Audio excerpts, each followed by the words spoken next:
Hey host families!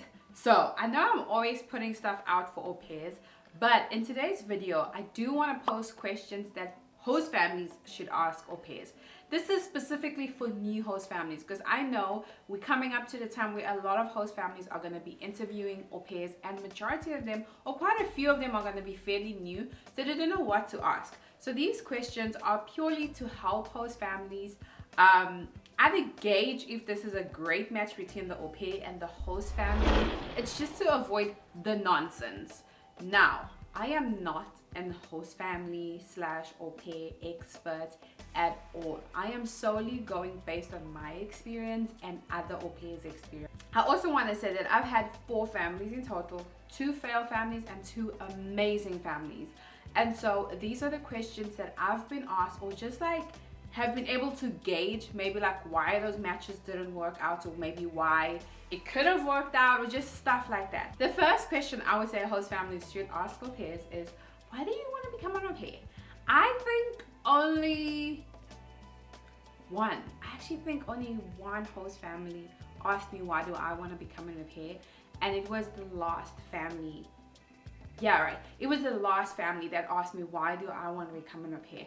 I think you should ask an au pair why do they want to become an au pair, because that will help you and that will tell you if she would be a great match or he would be a great match for your family. Because some au pairs come because they want to learn English, and you need to be like, okay, she wants to learn English, we're English speaking family. If you're a family that doesn't speak English, or even if you speak English but in your household, let's say you from another country and you want your kids in the household to learn that language from your country, I don't think that would be a great match for an au pair, because I know when I came, I didn't come to learn English at all. I speak English fluently. I come from an English speaking country. We speak other languages too, but English is one of the languages.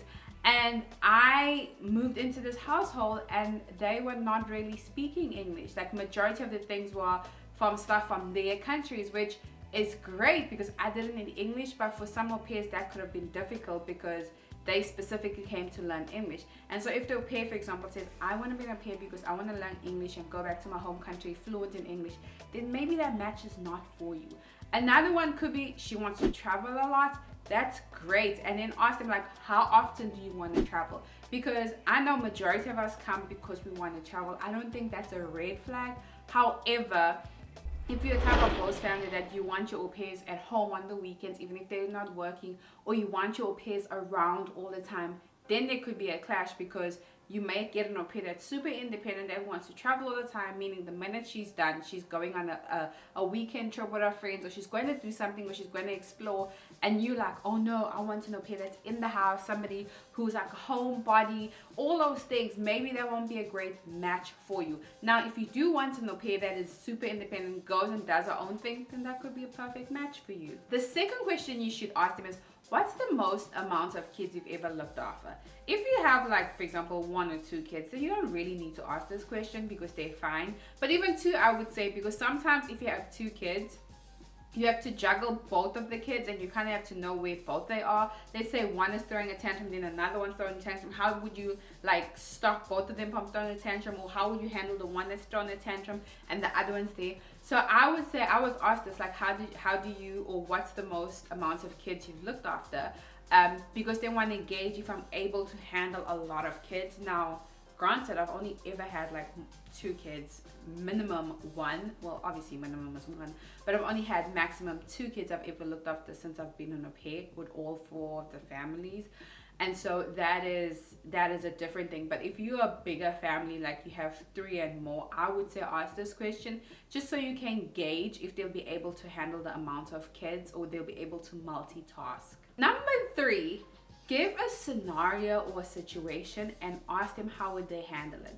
So for example, one of the families asked me, they were like, if the house is burning down, what would you do if there's like an emergency in the house? Or, well, not burning down, if there's like a fire, let's say in the bathroom, and how would you handle the situation? And you with the kids, or you with the kid, how would you handle the situation?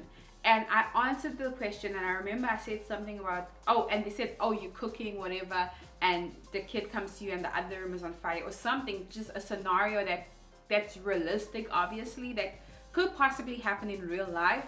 but let's pray it doesn't happen. They asked me that, and I remember saying, oh, the first thing I would do is turn off the stove, and then I would go to like the room that's on fire, but I would get the kid out the house, like just answering the thing. And I remember them being like, oh, they were like, I didn't even think of the stove. Like, I know you're cooking, but I didn't even think to turn off the stove.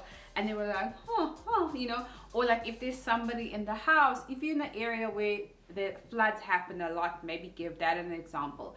Or if you're in an area that has a bunch of like just obviously disasters that are in your area, or even if they're not in your area, but it's most likely gonna happen or could happen in your area. Say if there was an earthquake, what would you do? Let's say there's an earthquake and you have one kid downstairs playing in the toy room, and then the other kid is like in the bathroom at the time. What would you do if there was an earthquake? Let them give a scenario. Now, do be mindful that the people you're also talking to, the au pairs, may come from countries that are not, for example, if you ask about an earthquake, they may come from countries that don't have earthquakes. So be also like, just use your wisdom and engage from the response. Or like, even if they answer and you feel like, hey, she ticked everything else, but this thing, say, okay, I love everything you've answered, but this part, I think maybe in future, if it has to ever happen, this is what you should do. Or like, this is who you should call it. This is, because like, they also asked me at the whole poison thing, and they were like, okay, there's a number on the fridge, you call this person if the child ever swallows poison. Just those kind of things. Number 4, you should ask them like, why do you want to match with us? Like, why do you want to match with our family? What was like your first impression of seeing our pictures, that whole thing? Because that's gonna gauge from like not the main reason she wants to match with you, but for example, when I was looking at the profile for one of my host families, what stood out to me was the fact that when I read the letter, it was straight to the point, like no nonsense, like this is still a job, and I actually really appreciated that, because I came in with no expectation, and it's been one of the greatest matches. Versus like with one of the families, when I read their stuff and they send me pictures of the house, they send me all these things, it's honestly, I can say this now that I'm not with them, is I was ready for the perks. I wanted to go for the perks. I was like, oh my gosh, I'm gonna stay here, I'm gonna do this, all these things, and then it backfired. It backfired dismally, like really backfired. And so I feel like if they asked me, it would have caused me to stop and think also like, why do I want to match with this family? Now, do understand that we're going off pictures and the letter and those kind of things, but it's still a first impression. Versus with this family, when they asked me like, why do I want to match with them, I was honest. I was like, yo, your letter was the most straightforward letter I've seen. I had a few other families message me, and when I read their letters, the letter that I read where they were like, this is a job, and they were flat out straightforward about it, was the one that stood out to me, because I was like, okay, this is what they want and this is what I can give.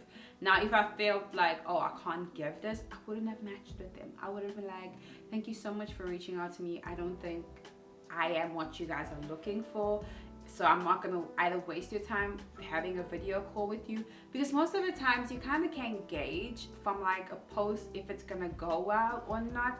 Now, this is just me. Other au pairs may not be able to gauge, but with families, if I could see from the post and from the letter that I'm not gonna match with this family, I'm not even gonna bother doing like a video call with them, because I can just see, even though they like my profile and they really want to match with me, I'm like, yeah, I can see your pictures, I can see your letter, it's just not gonna work out. And so it's the same with you guys. Like, ask them like, why did you want to do this video call with us? Why would you want to match with us? Like, gauge from there. Also, once again, use wisdom if you can. Okay, this part is if you're in rematch, like if you're a host family who's not in rematch or in rematch, either or, but you talking to an au pair who's in rematch, I would say ask them why they're in rematch. Now, I must say to you, as a host family, this part can be tricky sometimes, because what has happened is that host families who you're in rematch with will maybe badmouth the au pair to you. So like, let's say you're a new family or a current family looking for a new au pair, whatever, and then you speak to their host family that they're in rematch with, they can badmouth the au pair. But by you asking the au pair and asking the previous host family, you kind of get both sides of the story, and then it's up to you to gauge it. Because, for example, the host families that I rematched with, one of them, when I rematched, even though we said it was a friendly match, the dad the new host family that wanted to see me or wanted me to match with them, he wanted to speak to that family before deciding. And so he called that family, he spoke to the mom, and the mom kept saying a bunch of things, you know, like, oh, this about me. And then when he asked me, like, why are you in rematch? I said, no, he asked me first, why are you in rematch? And I said everything. I said, why I'm in rematch, whatever. I did not badmouth the host family at all. I just don't believe in badmouthing them, even though it was a painful situation. I'll be honest, but without being like bad-mouthing them in a way. I just told the honest truth of why it just didn't work out. And then the dad called the mom, and then the mom was like bad-mouthing, which is saying stuff about why, you know, like the whole match, that whole thing. Mind you, I had called rematch, just by the way. And so she said all these things, and then the dad came back to me and he was like, we're gonna rematch with you. And so I was curious, obviously, when I matched with him, and I was like, why do you still rematch with me after everything she said?